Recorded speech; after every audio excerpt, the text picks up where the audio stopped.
the show. I'm super excited about our guest today.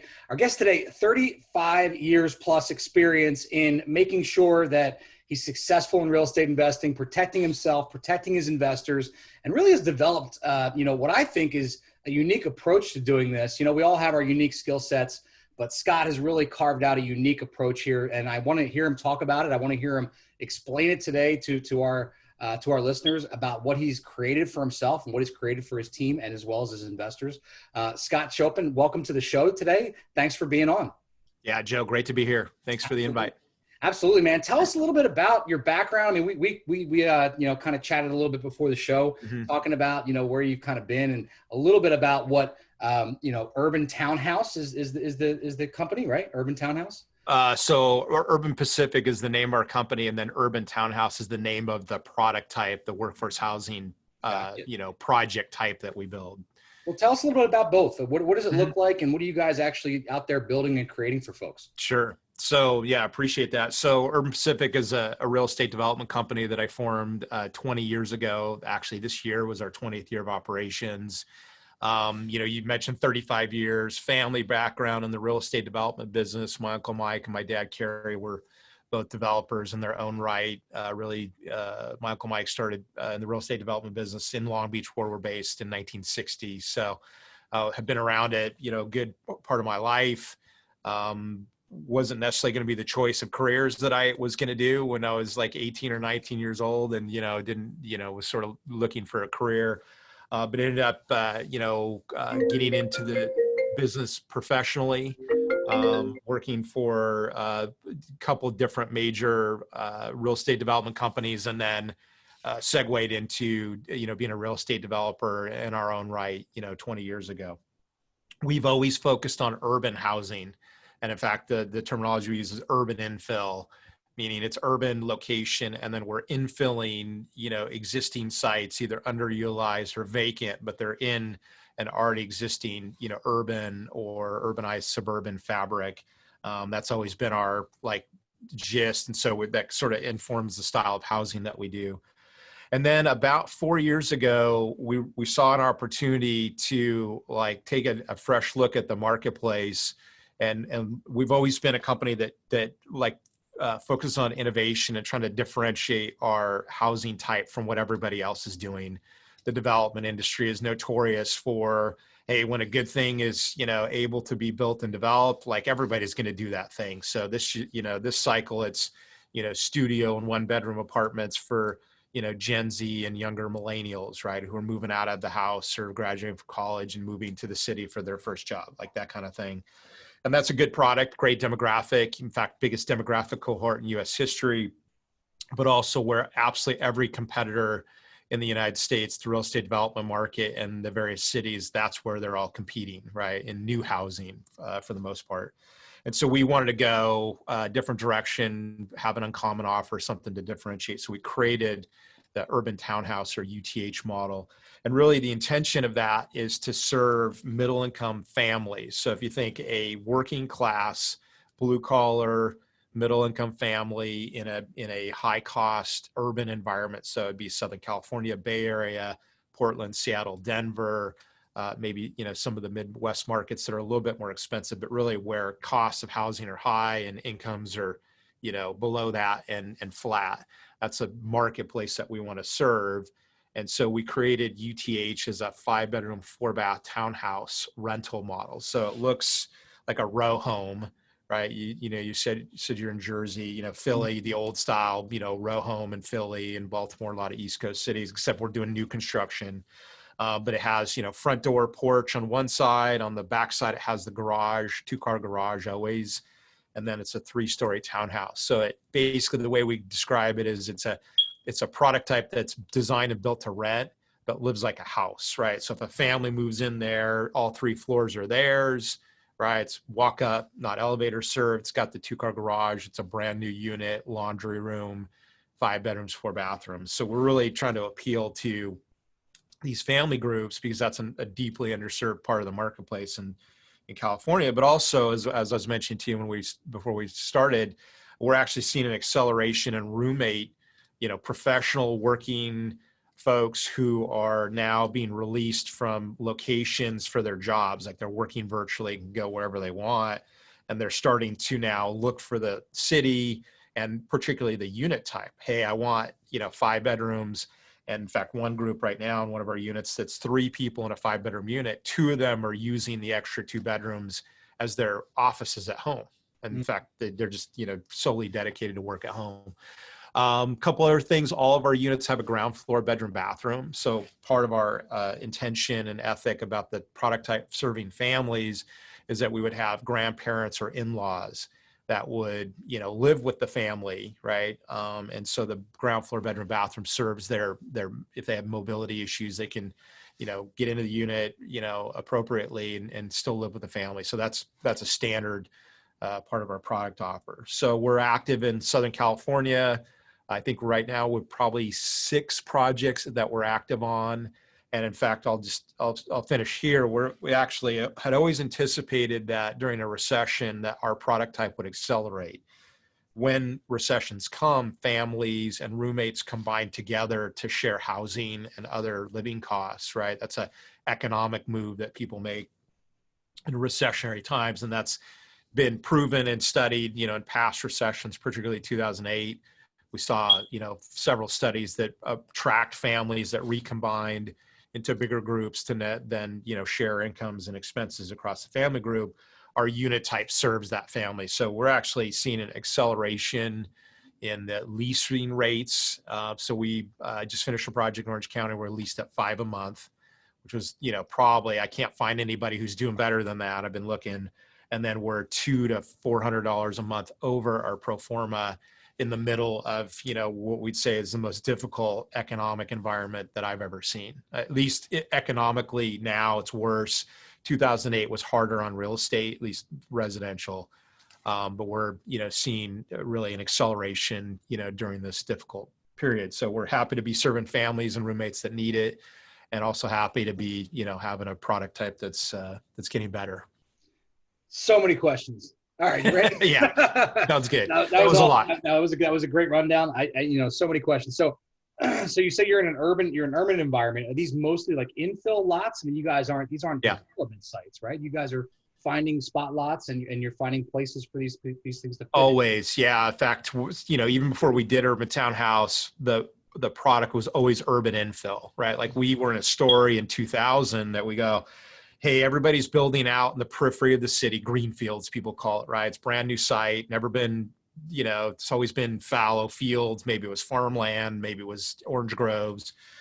So we're going back into the city, and we're not usually in the hardcore downtown, but we'll be like 2 or 3 neighborhoods concentrically outside of the central business district, right? So if you think of like downtown LA, you'd go 2 or 3 neighborhoods out, and there's a neighborhood called East LA or Boyle Heights, like that would be an example.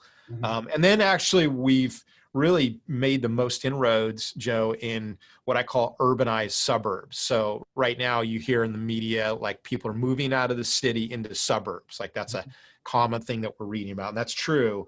But what's really not happening that the mainstream media doesn't talk about is people aren't moving from, downtown San Francisco to, a Midwest farm town that's all rural. I mean, that I'm giving you extremes of like lifestyle, right? Sure.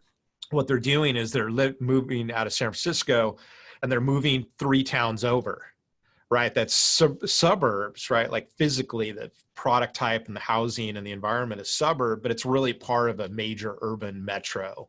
Sure. And that's actually where we're seeing. So we have projects in cities like Fullerton, Montebello, El Monte. These would all be, if you looked at them functionally, they're suburbs, no high rises, all low rise housing, low rise commercial, low rise office, that kind of thing, suburban communities, but they've been in existence as suburbs for decades and decades. The city's, periphery is far outside of their, municipality, the jurisdictional lines of their city.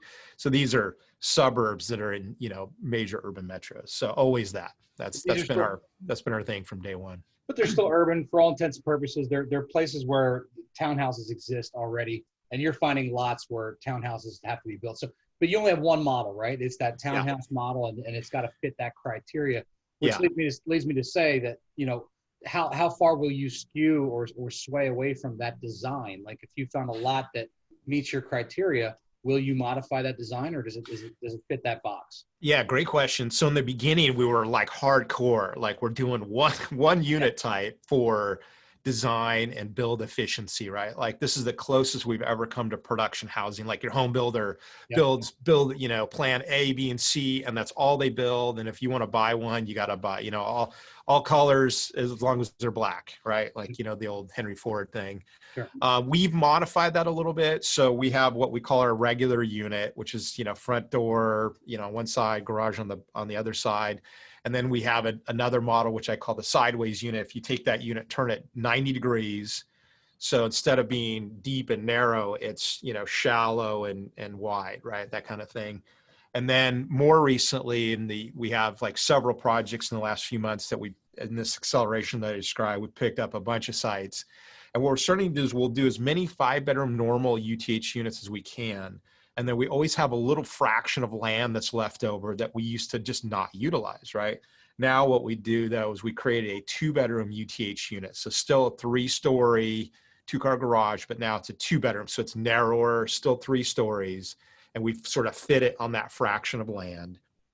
And then the other thing that we're doing is in California, we can install accessory dwelling units or ADU in like leftover areas of the site that we can't put a regular unit. Or what we're starting to do is in that 2-bedroom unit, we'll call that an affordable housing unit. Like we'll actually restrict the rents for zoning benefit, design benefit.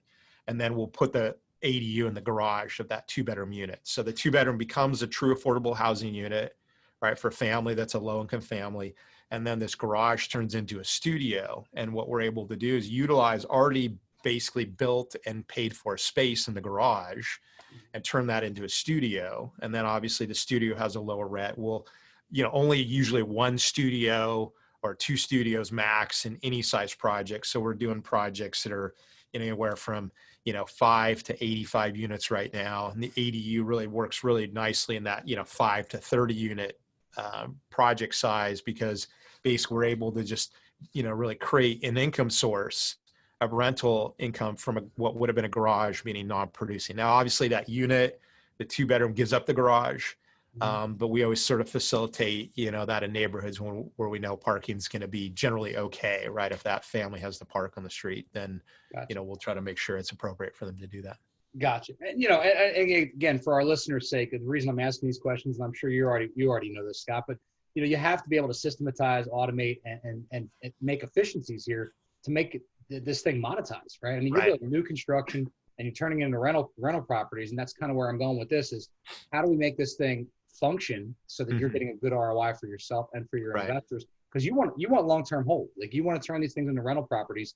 So you're effectively building a brand new construction house and you're making it rentable, That's right. which is incredible, right? So so how do you make the numbers work on these deals? Yeah.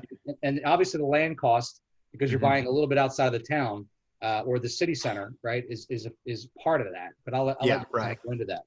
Yeah, so it's a great question. So there's several, people always want to go, oh, it's this one thing or 1 or 2 things. It's really several things that we do that make the model work. So land, you mentioned, we are outside the CBD, so there is a little bit of, reduction in land price, but really the main land price reduction we see is that we're an A product in a B and C neighborhood, right? So we're a brand new unit, we're a 3-story townhouse, 2-car garage, but we're going to be in like a blue collar neighborhood. And what's interesting about that is that basically really nobody is competing with us to buy the land to build other kinds of housing. Right. If you're in a better neighborhood, then your actual condo builder might be, pursuing it, or maybe your guy who wants to do the, podium, really high density apartment style with the studios, right? If you're in a, closer into downtown or a high end neighborhood, we're going into working class neighborhoods, and we're totally like settled and enthusiastic, confident, and really seek it out. In fact, I talk to brokers. I go, don't send me anything too nice of a neighborhood, because I'm not going to, be able to make the numbers work. So so those 2. And then on the build side, really the 5-bedroom 4-bath design, because it's a townhouse. So we make the simplest middle density product we can. In other words, Joe, the way I think of it is we're at the crossover point on a graph of most rent generation for lowest cost, right? So if you went any higher density, you got a higher cost, you get more revenue per unit, but you got a much higher cost to build. If you go lower, like a single family house, got really cheap to build, but I can't generate enough revenue to make the thing make as much sense. So we up the density until we cross over for that like perfect point in our minds where costs and revenues are can produce yield, right? To your point, we gotta monetize these. We gotta be able to pay yield to investors, and obviously yield to ourselves. And so, if you go, above or below that, then the numbers, work differently. And I'm not saying they don't work at all, but at least in our markets in California, in this part of the market and serving this type of family, it's a perfect, space to operate in. What other things, building methodologies, we're using really old school balloon frame stick built structures. But when we do a 3-story structure on grade, it's really simple. We talked about the model unit, the type of unit, the unit plans. We build the same unit over and over again, right?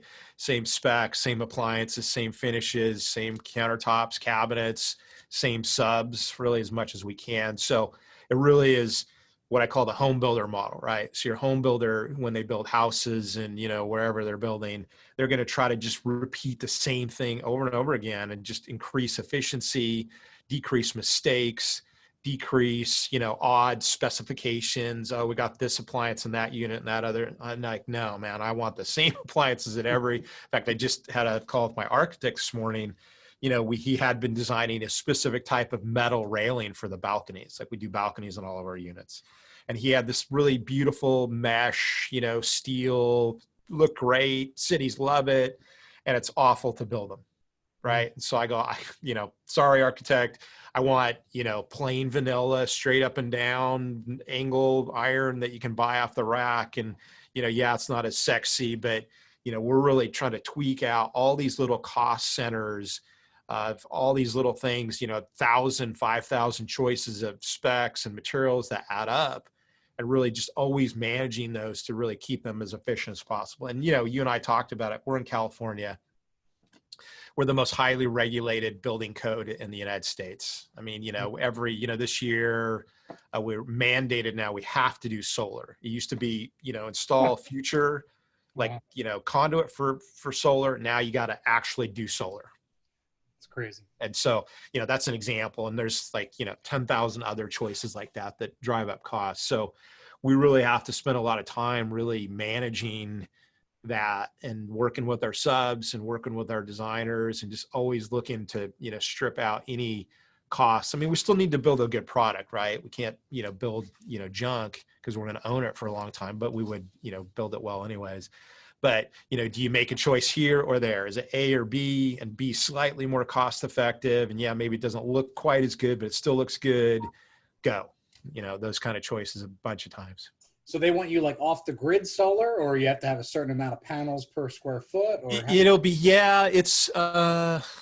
so each unit has, right. So it's basically on I don't remember if it's rentable square feet or per unit, but you have to have so much solar for so much residential space.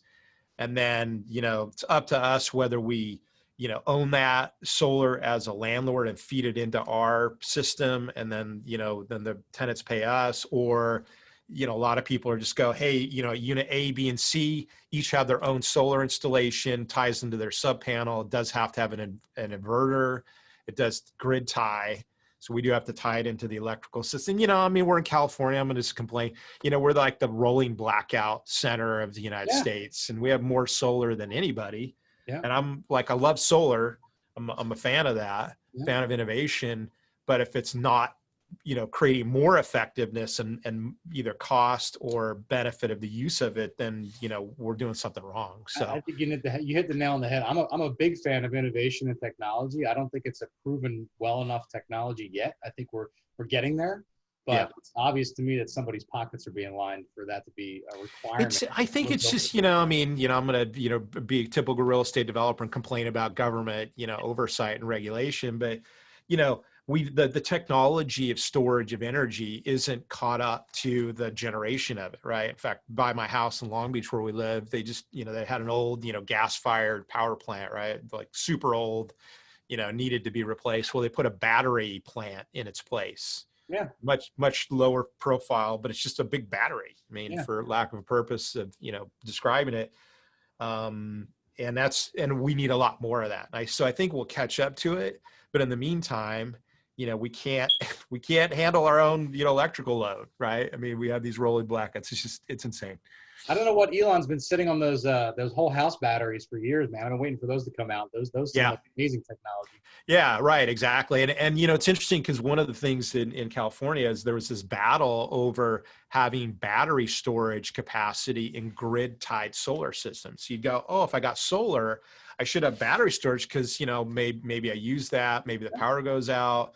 But actually some of the like Southern California Edison and PG&E actually prohibit batteries from being tied into their grid tied solar panel generation for the units. I go, that's silly. Like, I mean, if you're going to do it, you might as well have like the full robust, and now you go, well, if we're going to have blackouts, I better have batteries. Absolutely. Absolutely. I don't want to detract because we're going in the right direction, but I want to go back real quick because you were talking about the economic piece of it.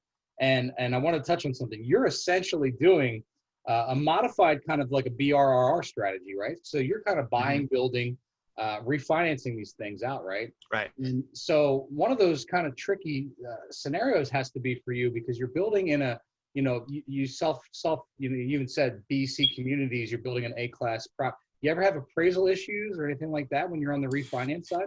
Yeah, not yet, but our properties do value differently. Mm-hmm. So you're right on the money. And it is, the BRR method for sure.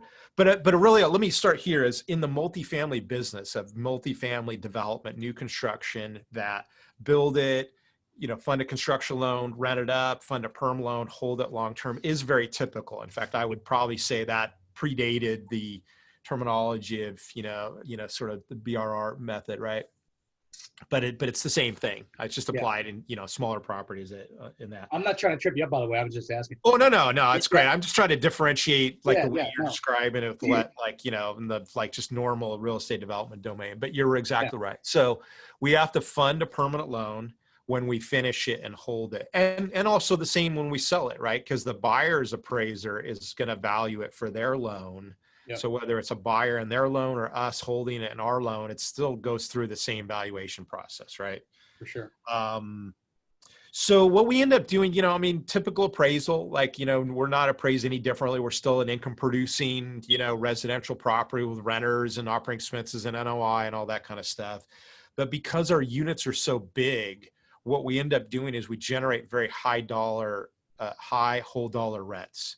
So a lot of multifamily, developers and sponsors go, oh, I'm getting, $2 a foot, or I'm getting, $230 or $150 for that one bedroom, right? And we do that analysis too. But our units really rent on average, it's a 5-bedroom, 4-bath, 1,750 square feet. Right now we're averaging renting those between $3,500 and $3,700 a month. That's our metric, right? If you look at it on a per dollar basis, we're like $2 a foot and below, depending, on the exact unit size and that kind of thing. Well, in California, that's very affordable, right? And even the 3,700, right? If you compare it to a 5-bedroom house that you're going to rent, usually we're always under the available single family rentals in the marketplace. So that does sort of throw the appraisers a curve, right? They go, what do I do with this thing? One, there's usually no comps. There's no rental townhouse 5 bedrooms, or at least very rare. Maybe somebody bought a townhouse and then they rented it out individually, right? Like a single family homeowner. So what ends up happening is on a cap rate basis, we're producing so much revenue that when we sell a property, we're usually above market on the cap rate. So let's say California is a 4 cap market, roughly, right? We're usually going to be valued to the end buyer, or when we appraise the value, usually at 5.5 and above on our, cap rate, right? That's the income generated cap rate, or NOI to cost, right? Yep. On a per square foot valuation compared to comparables, we're actually right in the market, right? Where we end up being limited is in the other way that you value comparables, which is on a per unit basis. So in California, you might range between, I don't know, 250 for older product, maybe 200 a door, up to, like high end for most new product, maybe 350, occasionally 400,000 a door, right? We end up valuing on average about 500,000 a door. Right. So in fact, if you think about it, right, your average condo in most markets in Southern California is going to be, in some cases, below or above the 500,000 for a comparable size unit. So we're not valued based on the for sale market of condos, but we end up sort of valuing, similarly. Right. And so the limit in our world really becomes that per unit cost, right? When appraisal and you go, oh, I've got the higher or lower of these valuations that the appraiser is going to pick. And I think that's the market value. More often the appraisers are landing on that 500,000 a door. So like right now, new projects, we're underwriting like 485 a door, just to be a little bit conservative. We just sold the property in January for 500K a door in Long Beach, where we're based. And that was, great project, good value. Investor owner is going to make, making plenty of revenue. In fact, their revenue assumptions are in actuality higher than what we underwrote, just to show that we're a little bit conservative in our underwriting. So that's usually where we end up on valuations. No, I love it because it's the best of both worlds, right? You're building new construction. You have a long-term tenant in play. You're getting long-term capital gains because you're keeping it for X amount of years. Right. And selling it for market rate.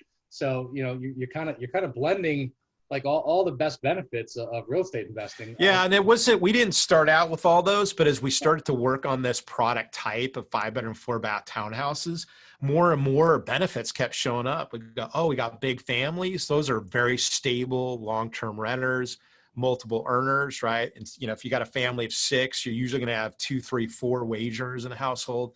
Well, guess what? In a recession, when job losses start to come, into the marketplace, these families are much more robust, right? To sustain and stay in place. They're usually family oriented, right? So you got, mom and dad and maybe adult kids and grandma or in-laws, right? Or these roommates that we talked about before, but it makes them much more stable than if you had a studio unit with one person producing an income. If they lose that job, they're out. Right. And not that they're doing anything wrong. They just can't sustain the rent payment, that would be, detrimental. Although rent collections, as you've been seeing, and, generally been relatively good, in context of the job losses. So we're seeing a similar thing. And so we have this sort of like this little, niche that we're in that is accelerating. So we're enthusiastic about it. In fact, this is the only type of housing that we develop. That's everything great. Is UTH. So where do you see the future of Urban Pacific going into 2021? Everything's tumultuous to say the least, right? Yeah. Where do you guys head next? What's next? So our ultimate goal for the UTH program is to build, own, and hold a portfolio of 5,000 units. And that, we could probably produce that in California alone. So we start to the next step is we build out our full team capacity in Southern California, where we're based and where this program started. We want to do 500 units a year in SoCal. We then move to San Diego, look at doing 250 to 300 units a year there. Then we go to the Bay Area, right? These are all markets that have that high cost, middle income, differential between incomes and housing prices, right? I think there's a story we've underwritten, just, sort of tentative deals in Portland, Seattle, Denver. This model works in all those marketplaces, but, our specialty is California, and there's a lot of demand, just pent up demand. I mean, nobody's really, the way to think of it, Joe, nobody's serving these middle income families, not at scale. And so we see that as a very deep pool of potential. Unfortunately, California is doing a horrible job at keeping our middle income families. They're all moving to Texas to, have lower housing costs and probably the same wages as you would get here, a little bit, better housing and overall living costs. But I think, we're always going to be an attractive force in the marketplace. This is, people want to move to California. We've got that reputation. Hopefully we can maintain it. But the reality is, as this sort of differentiation between high income earners and low income earners starts to become more drastic, right? Income inequality, the need for housing for those families that are at those lower incomes, those, you know, service economy families or service economy workers, is just going to continue to be like needed. In fact, Harvard did a study, Joint Center for Housing Studies at Harvard did a study about Southern California, and basically their assessment was for affordable and middle income families and individuals, we were at 1 million unit shortfall. Like we should have produced 1 million more units than we have. And so if I look at it, I go, look, I'll spend the rest of my life and my career basically building housing for these kind of families, these middle income families. And then, you know, long run as the portfolio, as you know, as you mentioned when we first started talking, I'm my existential purpose, like why I do this, is to take care of my family. I have a wife, Becky. We've been together and married for 27 years, 3 kids, 19, 17, and 13. You know, the kids may or may not choose to go into the real estate development business, but I would love to have a portfolio of multifamily that could become their legacy. That, you know, I love my family, but, you know, I didn't get that. I didn't arrive. And, you know, I don't want them to be soft and incapable because, you know, they never had to go make their own way. But I would much rather have had, you know, somebody, you know, gift me that legacy than not. It would have made it a lot easier. I'll still do what I got to do, right, as any entrepreneur would. But I think that's the long-term legacy for me. I love it, Scott. And listen, I think what you guys are doing is incredible. I think that, you know, that group of people that you're servicing in that middle income class is not going to go away. Look, I live in New Jersey. We were talking about this earlier, and they've always been talking about the mass exodus of people leaving New Jersey and California. And I'm sure there are people that leave our states, but it doesn't seem to be less popular when I look around. So, yeah. You know, I think that you're serving. We're both states are sort of break even, right? We got, you know, slightly less or more people moving in as moving out. Yeah, absolutely.